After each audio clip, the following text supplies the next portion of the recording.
আসসালামু আলাইকুম। আশা করব আল্লাহর রহমতে সকলে ভালো আছেন। আমি আজকে টানা বানিয়ে নেব। তো আমি কীভাবে টানা বানিয়ে নেই চলুন দেখা যাক।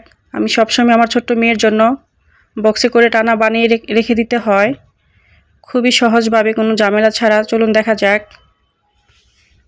প্রথমে গ্যাসটাকে অন করে ফ্রাই প্যানে এক বাটি তিল দিয়ে দেব। তিলটাকে ভালো করে ভেজে নামিয়ে নেব। একইভাবে আমি বাদামটাকেও ভেজে নিয়েছি। সসপ্যানে ঢাকনার মধ্যে তেল দিয়ে ভালো করে ব্রাশ করে রেখে দিব। ওই পাশে আমি 2 বাটি চিনি দিয়ে দিব। অল্প করে পানি দিয়ে ভালো করে একটি ক্যারামেল বানিয়ে নেব। ক্যারামেলটা মাশাআল্লাহ সুন্দর হয়েছে। এখন আমি বাদাম তিল দিয়ে ভালো করে মিক্স করে নিতে হবে। এই কাজটা দ্রুত করতে হবে। একসাথে মিক্স করে আমি ঢেলে নেব। ঢেলে ভালো করে একটি গোল শেপ দিয়ে নেব।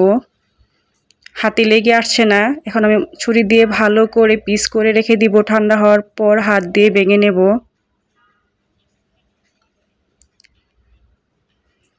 বাহির থেকে কিনে না দিয়ে আমাদের ছেলে মেয়েদেরকে আমি বাসায় বানিয়ে দেব।